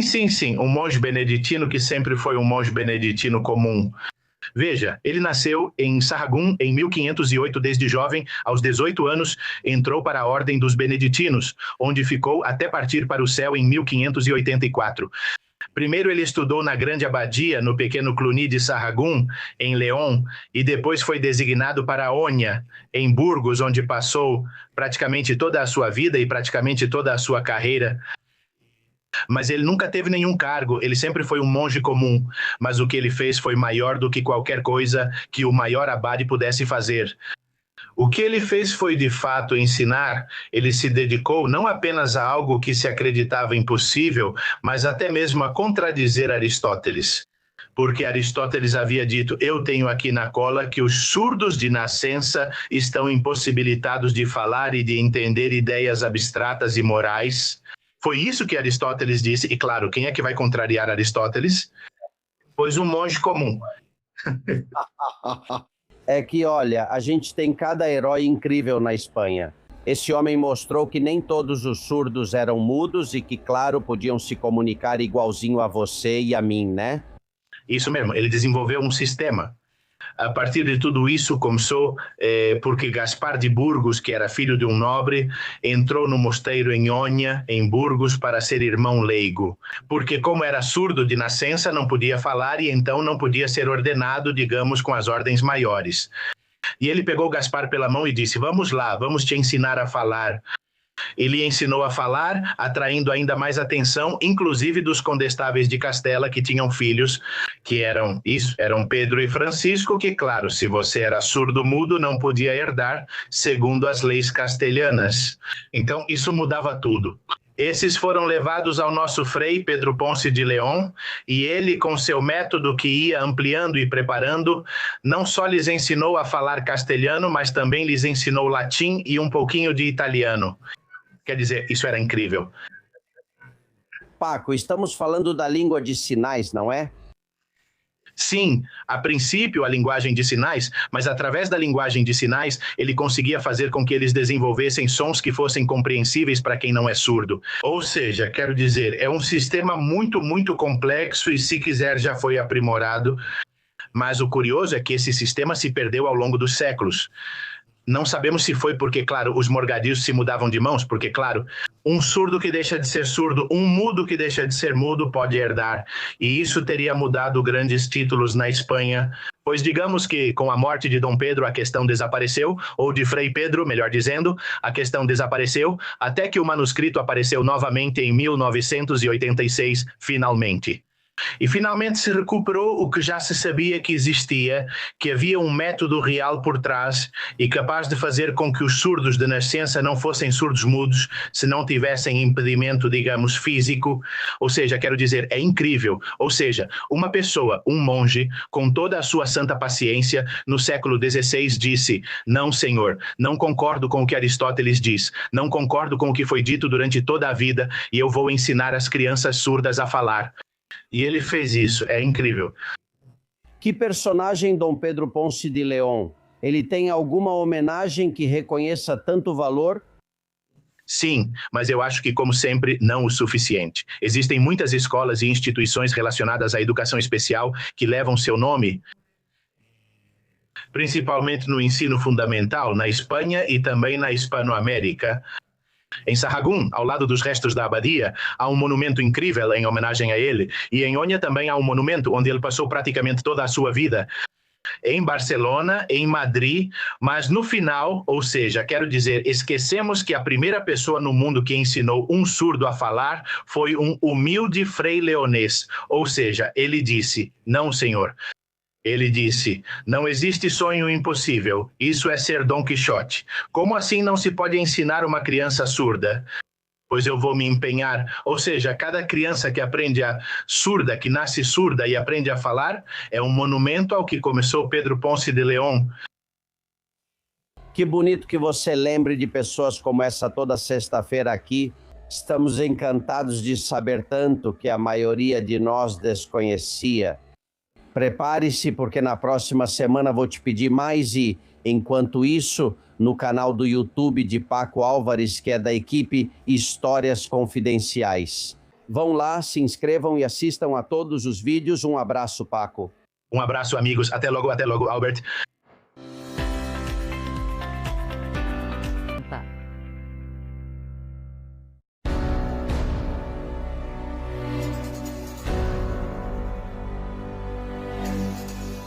Amigos, vocês sabem que aqui a gente gosta de pessoas que não só falam, mas agem, que não teorizam, mas colocam em prática o que pensam. E esse tipo de pessoa sempre terá seu espaço nesta tribuna. Tem um amigo chamado Cipri Quintas. Olha, é a pessoa com menos cargos que já conheci na minha vida e, no entanto, todo mundo o conhece, ele se relaciona com todo mundo e entra e sai de qualquer lugar que quiser. Manda mais do que muitos ministros. Escreveu um livro sobre networking que é maravilhoso, foi um best-seller e é um amigo de muitos anos. É daquelas pessoas que te enchem de paixão toda vez que você conversa com elas, que ajudam a realizar sonhos. É muito importante ter pessoas assim ao seu redor, que tornam realidade aquilo que alguns apenas pensam.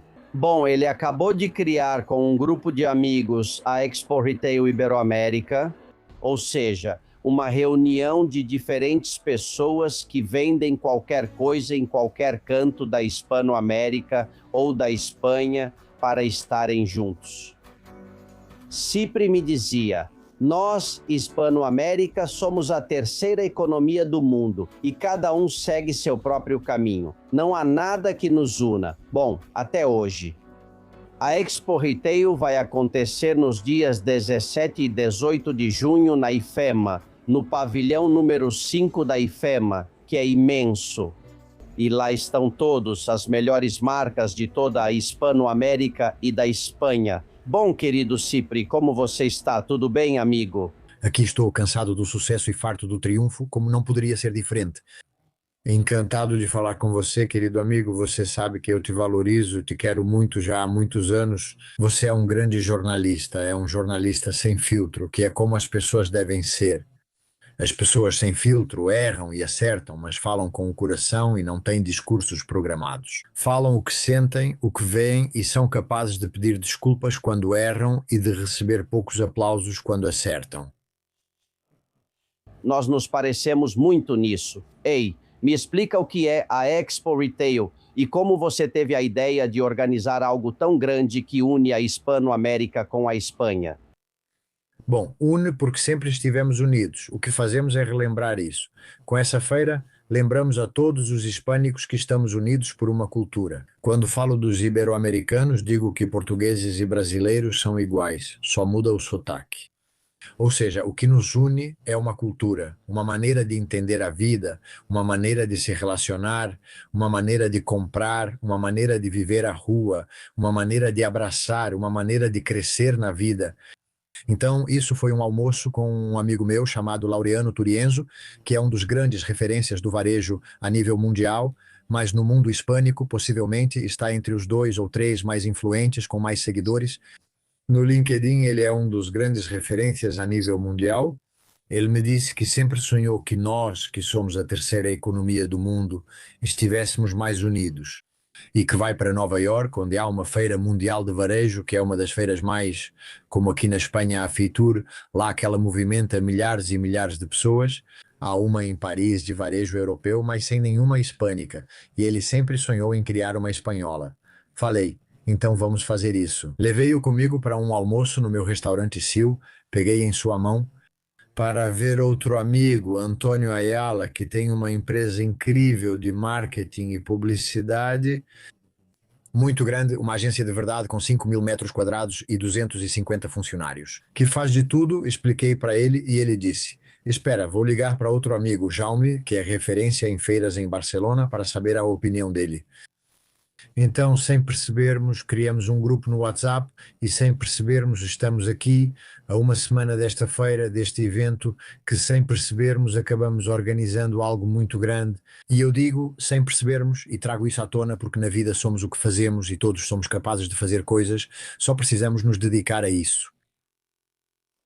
Essa é a questão, passar da teoria para a ação e fazer algo de positivo.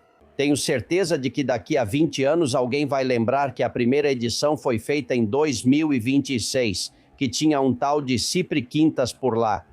Há prêmios para o melhor CEO, para o melhor atendimento ao cliente, para o melhor conceito de negócio, para a melhor empresa para se trabalhar. Gostei muito desses prêmios. E a Argentina como país convidado, isso é aberto ao público em geral ou só... Olha, isso é aberto para profissionais, mas estão vindo, por exemplo, há 2 semanas as grandes, bom, já estavam convidadas e tínhamos um monte de participantes das grandes universidades privadas, né? Porque as universidades, as escolas de negócios, que Madrid tem muitas, nos pediram para colaborar e convidar seus alunos, né? E seus professores, e há 2 ou 3 semanas percebemos, nos ligaram também, que como as universidades públicas não tinham tido essa oportunidade, e convidamos todas as universidades públicas. Como curiosidade, acredito que o varejo é aberto para quem quer crescer e aprender a comprar e vender, pois no fim todo negócio se resume a isso. Você tem um produto para vender. Nós também somos produtos e precisamos nos vender de algum modo. Quero dizer daqui que vamos fazer, já até consultei com meus sócios hoje de manhã, vou te mandar um link, e para toda essa tribo de fiéis, não seguidores, tribo mesmo, porque tribo é algo mais do que seguir ou não seguir. O que você tem aí? Vou te mandar meu link pessoal, onde vocês vão poder participar dessa feira. Essa feira custa 370 euros o passe completo para todas as conferências, e vou-te passar para que todos aqueles que te pedirem para ir à feira possam entrar. Respondi à sua pergunta. A feira é aberta a todos.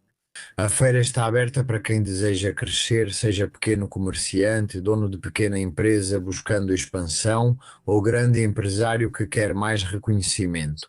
Eu acredito que todos somos comerciantes, todos somos vendedores, todos somos compradores. No final, ela acabou se abrindo para todo aquele que tem essa vontade.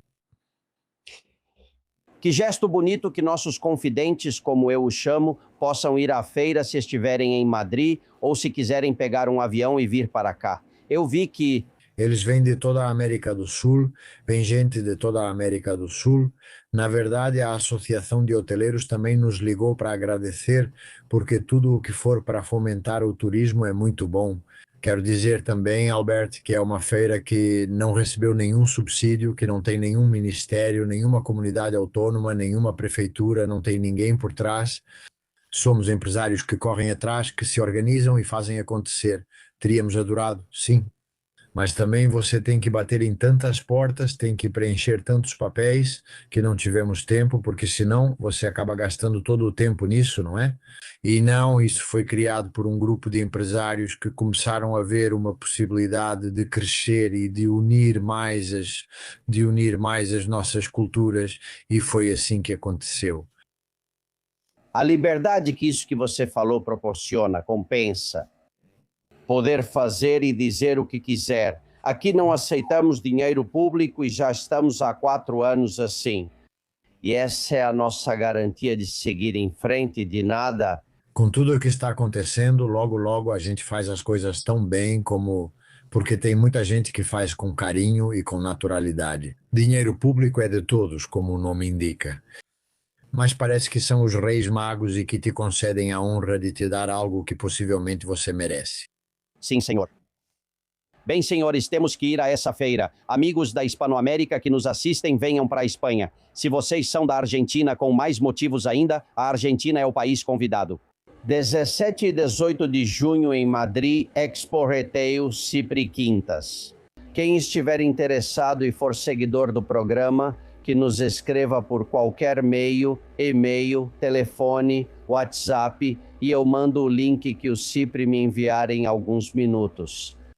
Agora mesmo eu te envio. Essa entrada custa 370 euros e vai ter um limite. Deixei 50 convites e se você ficar sem convites, se acabar os convites, me peça mais. Mas por enquanto deixei 50. Por favor, se estiverem interessados, não hesitem em pedir para o Alberto, ele vai ter os convites. Vocês podem vir acompanhados, podem vir com suas empresas e o que consiste em compartilhar, em vir com essa empolgação com a qual vocês acompanham os confidentes, esse grupo já muito grande de amigos que te acompanham. Querido Cipriano, não mude, continue realizando seus sonhos, você faz isso a vida toda. A vida toda. No final, um amigo meu que também se chama Albert, que é o presidente da Oracle, Albert Triola, me ensinou uma frase que é: eu quero chegar ao túmulo derrapando. Pois eu vou chegar derrapando, e acho que até capotando, mas vou chegar ao túmulo derrapando.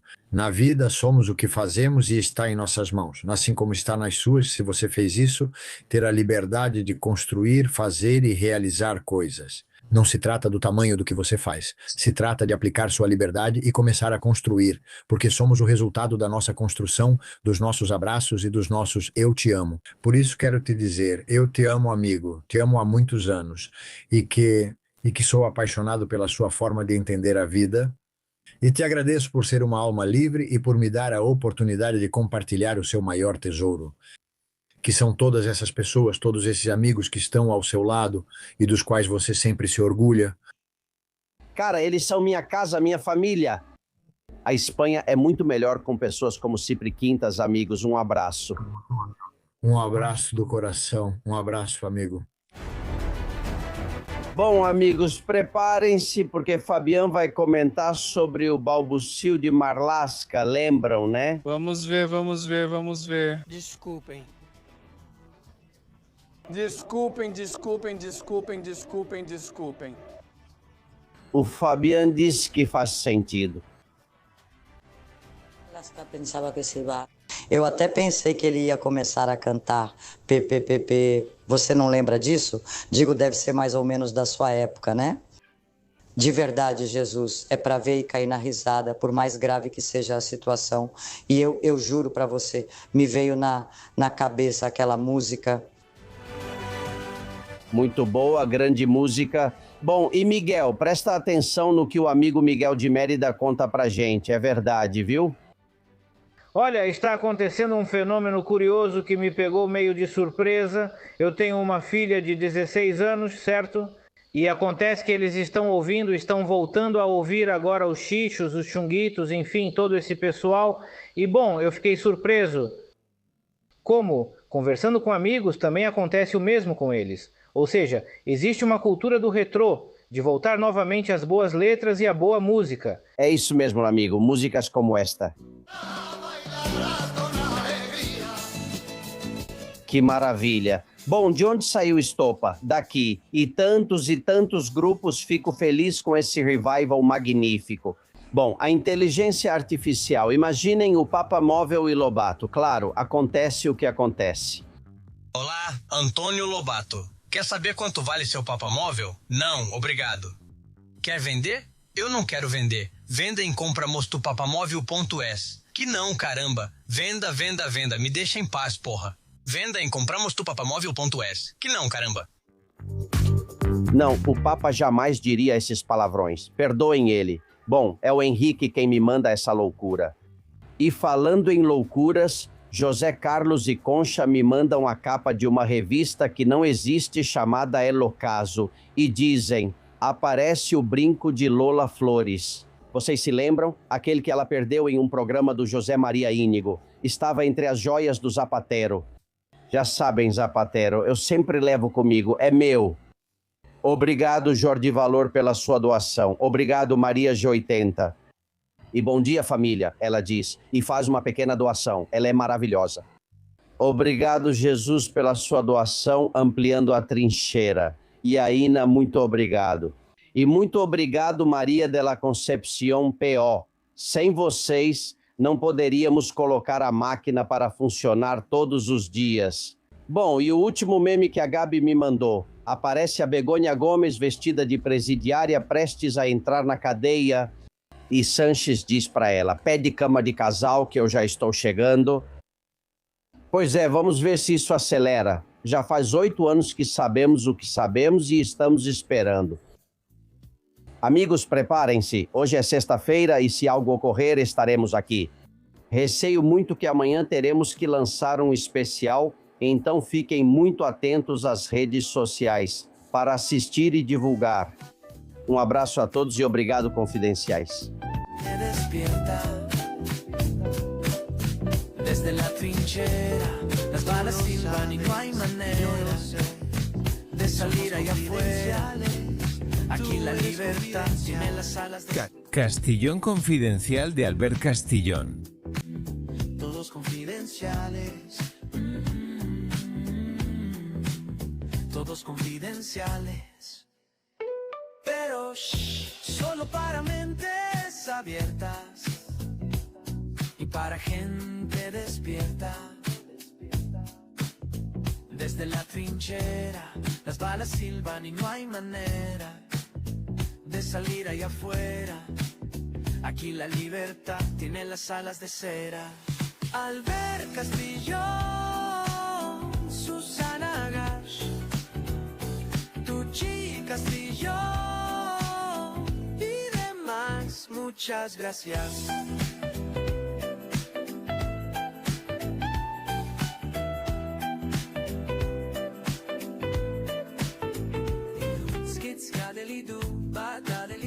Con esto y un bizcocho. Hasta mañana a las 8. Castillón Confidencial de Albert Castillón.